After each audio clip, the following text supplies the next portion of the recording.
The Little Kangaroo Who Lost Her Bounce by Jetta Robert.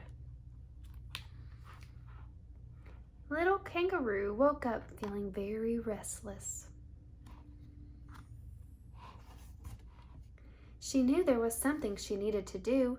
She needed to bounce, but she couldn't remember how. How do you think that makes her feel? I think you're right. I think that makes her feel sad. Little Kangaroo went to her closet where there were lots of bouncy things. I wonder what's going to be in there.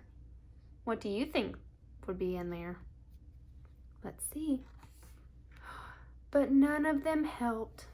Look, all different kinds of balls.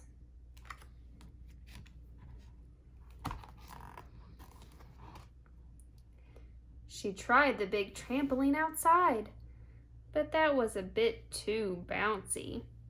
She found some old springs and tied them to her feet, but that was a little out of control.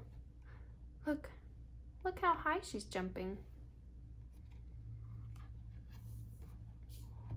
Then she tried the big bouncy bed, but that just made Little Kangaroo tired. Not even leg exercises seemed to help. Look, she's standing on her head, that's right. Little Kangaroo looked down at her giant feet.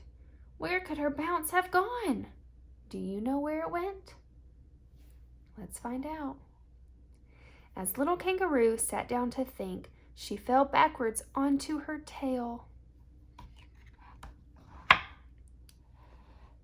and bounced right back up again. Yippee! She could bounce after all. What helped her bounce? That's right, her tail. Her tail helped her bounce. The end.